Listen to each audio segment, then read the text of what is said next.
How old was he? In 2015, Frank got his master's degree. In 2016, Frank turned 60. And I kept waiting for somebody else to have the big party for him. Because he is so obviously a treasure. He's done so much to enhance our community.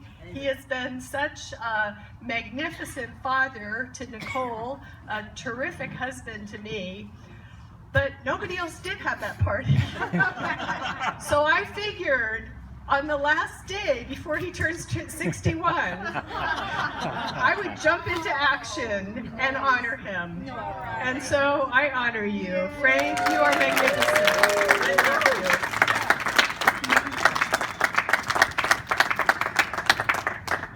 Well, you might think I would have thought of remarks ahead of time, but no, of course, you know.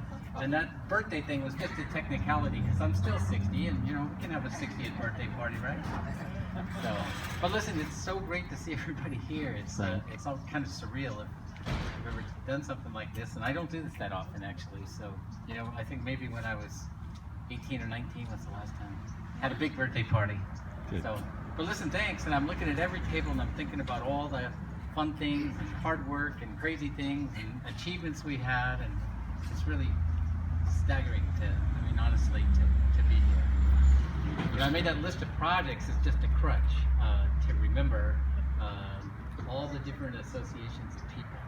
And I mean, others of you, you know, only know that I have this weird preoccupation with housing. Not everybody knows that.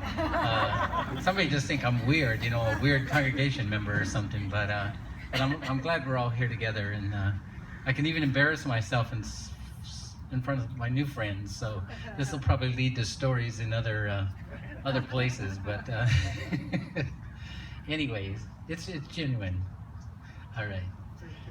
Yeah. So you know, I was looking at this, and of course, my sister's been with me from the beginning, and you probably saw her pictures as a youngin' and innocent here. If you got a chance to look at them, thinking about my brother today, and you know, I'm really moved.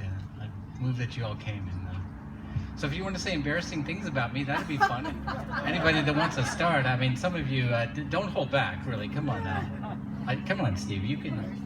Now watch this. He can do it. He'll get you started, and he might even keep you going. Hang on. When I met Frank in college, when he had hair. When he had hair, I remember when you worked at that printing place. Oh, yeah. Data. Yeah. Right. And he had a double major, and he'd come into the cafeteria with his hair flying back, and he'd talk to everybody and eat his stuff, and then fly back to work and fly back to class. And I don't know, did you sleep those 4 years? Anyway, so I just remember Frank always being busy, and he's lost the hair from all the speed. The But that's why I was first introduced by Frank, and the one thing I like him the most is he's very loyal and he's very loving. So anyway, that's what I remember. Great.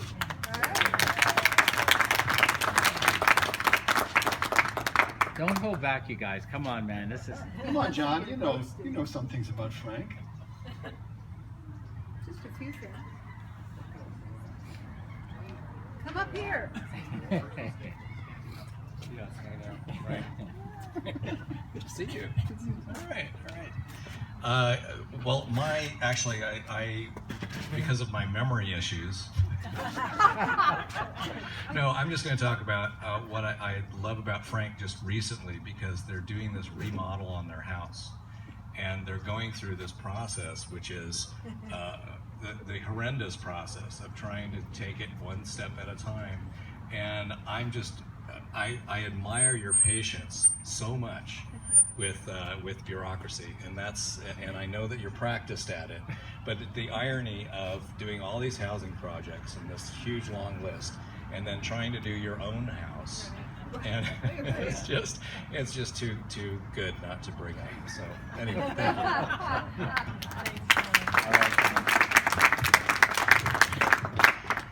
Well, housing, you know, so we got that cute little house on Serena, probably the Losters remember very clearly. it was just a pink, I mean, it was like rosy pink. It was rosy pink on the inside and the outside. It had no landscaping, it had no driveway, it had no steps up to the front door. You probably remember that. And No pool. and no pool, of course. So things are a little different now. And you saw the pictures of Nicole. Whether she wanted to or not, we would mix the mortar and put down the blocks. And you know, that's when we started probably 10 blocks each day to make that little wall and the little patio and everything outside. But it is true, of all those apartments, our house is still smaller than almost all of them. And so it probably is time to get a little elbow room there. Thanks, Teddy. Appreciate that.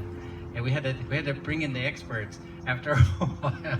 The amateurs weren't making enough progress, so hopefully we can keep the patience. So that's good.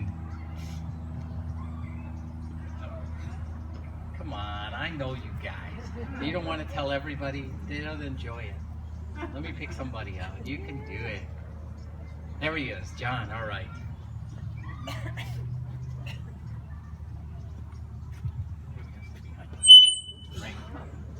Maybe this way. Marty says here. Okay.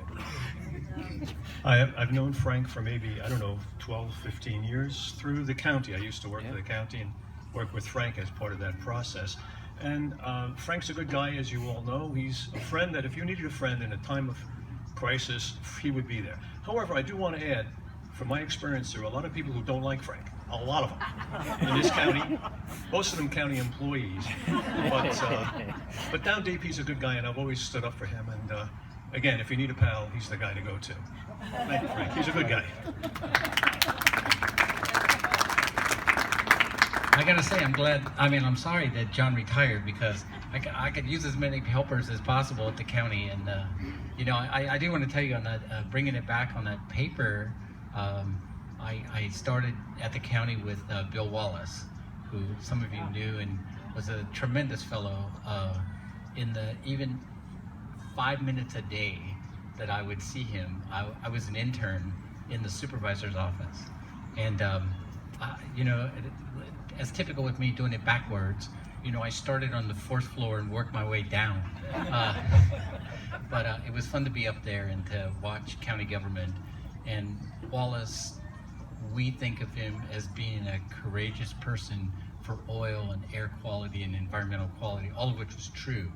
But and in that kind of business, you only have so much time and you do things that have to be done. He was never able really to do as much as his vision was for housing.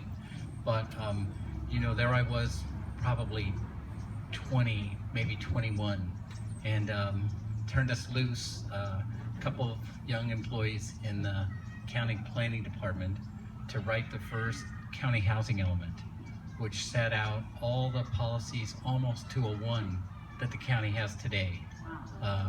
So yeah, some of the people didn't like me because I would remind them that, hey, we were supposed to do it this way. And there were good reasons why it didn't turn out like that. But, you know, we continue to push and continue to push today to, you know, make this community better. And in my view, you know, try to make it a fairer place.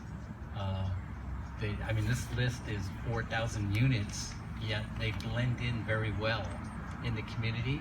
And clearly we need another 4,000 to catch up.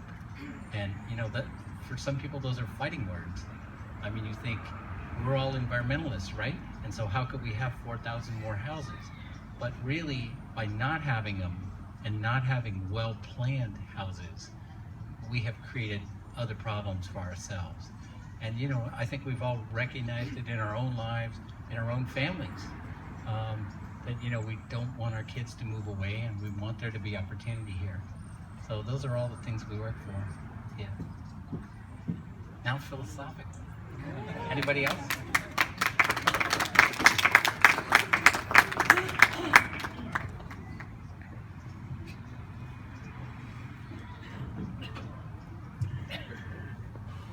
We have known Carrie and Frank for almost 30 years.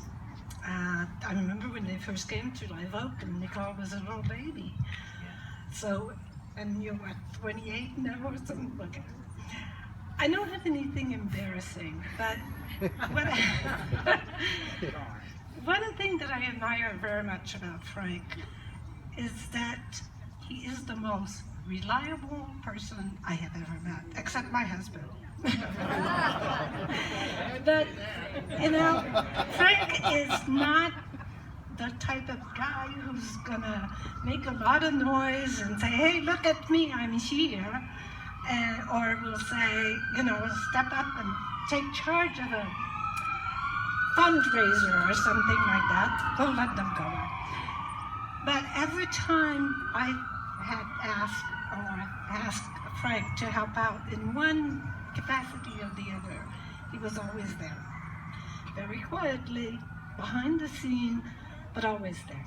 So many times you've moved tables and chairs and you know, equipment and whatever. I mean, setting up and taking down, and I think that's what makes someone a true, greatly a great person.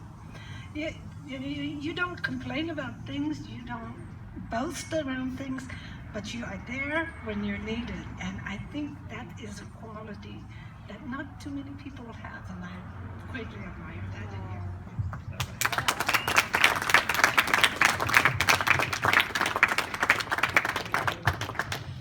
Well, from one little doer to a person who does a great deal, thank you very much. That's right. Very much. Yeah. Well, I'm people, we talk about, you know, this being humbling. Come on now. Here's my board president. Oh, Mr. President, I'm so glad you're here. I'm Carter Morgan. Like Marie, I'm another Live Oak Unitarian. And it's great what you learn about people at events like this. Frank, I thought you were a pool builder this whole time. So, go figure, huh? You know, I've known Carrie and Frank for about 20 years since our family came to Live Oak.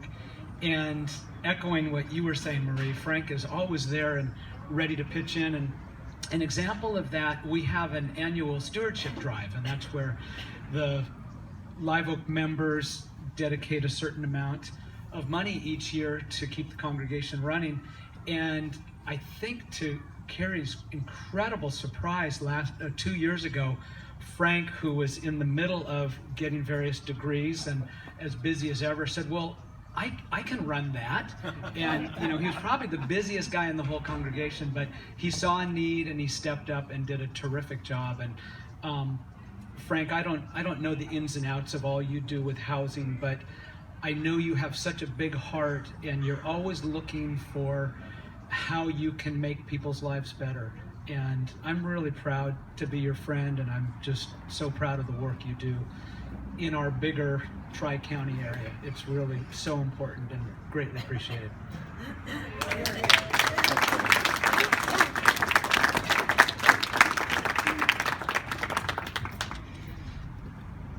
Well, and I appreciate that so much, Carter. I mean, we each kind of, in a way, compartmentalize maybe our lives, and this is one opportunity where, you know, a wide range of people that know me. I didn't bring the pool supply company, but and there's plenty of others. But you know, in the work that we do, we get to reach out to many different people, and that I mean, for better or for worse, as an entrepreneur, we decide we're going to do this or we're going to do that, and sometimes those are good calls, and sometimes they're not.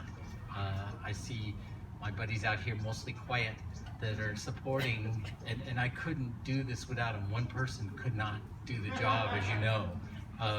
Typically, when we've tried to recognize a team on a particular construction project, one time we listed all the way down to the laborers. We knew all the names of the laborers. And there were 180 people that it took to build home base on G in Lompoc. And then we found out we missed people and felt badly about it because there were just so many. It's a really big team, and you know, some people are very dear to me here that have been a part of these teams. Bob Pershadsing is very quiet. He I know he actually has been very affected by the dust, as many of us have. But just to be able to make a commitment and stick with it as long as it takes. That's what we don't know. And you know, every once in a while you get lucky, and a project might take a year and a half or 2 years. We've had projects before that have taken 10 years. You know, I was invited back to the student co-op. That took 40 years so far. You know? What took me so long? I mean, come on, right?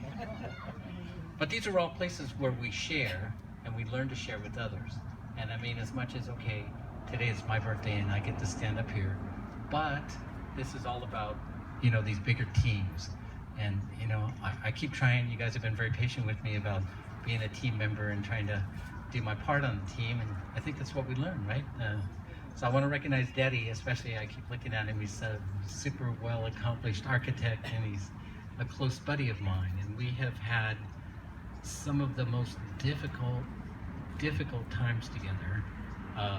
And look, he's still coming to my party. This is good. I mean, it's like, you know, sometimes I feel like he's such a sweet fellow. Time is precious to all of us. Where we decide to spend it, how we decide to apply ourselves, I can't tell you how grateful I am to have known each and every one of you and each and every one of your stories. Thank you.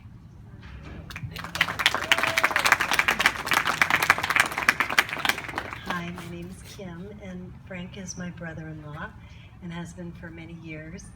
And excuse me, I'm getting over a cold. Besides being involved in countless family reunions through the years, and being a really good brother-in-law in many, many ways, it's kind of hard to explain how many ways Frank's been wonderful, but he's super helpful. He always wants to run to the store and get things for people. He always kind of thinks ahead on what you might want. He's very selfless. And on another note, as some of you may know, my husband and I were very active in boating for 30 years. And we recently sold our very high maintenance wooden boat, but we were active in the wooden boat races down in Oxnard for years, and we were in this race, and Frank was always very instrumental in crewing for us, and we won many races because of his expertise with sailing skills and going that extra mile to make sure the sails were tweaked the way they were, and you know, my sister and Nicole certainly were very all involved with that too, but it's too hard to say all the ways Frank's been a good brother-in-law, but we have a lot of fond memories of him on the ocean with us, and I'm so happy that you're my brother-in-law.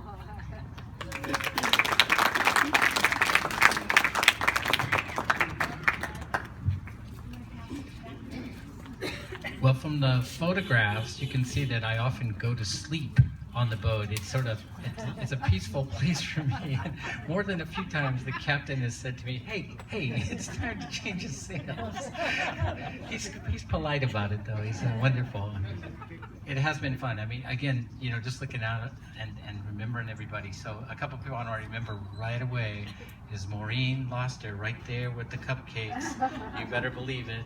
And Don Loster are our neighbors across the street and have just really been, you know, I was going to say the rock or anchor, but they're so friendly and helpful that we can't, it's more than that. And I really want to just say thank you and recognize that. And I mean, every time help, you know, it's just fantastic. And then Nicole was taken care of so sweetly. As two working parents, of course, you know, there's that gap between when school is over and when the parents get home. Well, Nicole had just a wonderful, wonderful second family across the street, and was introduced, because we're vegetarians, introduced to steak and roast beef and all those wonderful things in life. We tell the story, probably everyone has heard it, that Nicole learned about dessert across the street because we didn't serve it on our side. And you know, there's just been fantastic memories, and some of the pictures here you can see. So some other people, Tom Seaver back there, another quiet person who's helped me so very much, CPA, that you can imagine that I'm constantly in, well, not in actual trouble because it keeps me out of trouble, but my inclination would be to get into some level of difficulty, and we find our way around it, right? Yeah. Yeah, so none of my friendly IRS agents are here because we've never had to worry about that, right, Tom? Which is no small achievement when you know how easy it is for me to get into trouble. And since 1982, so this is a very long time. So thank you. And so many other friends. I don't want anyone to feel slighted. I could bring you up and ask you to embarrass me, you know, if you wanted to. So. Honey, it's time for cupcakes. All right. Cupcakes. Good. All right. Thank you all so much.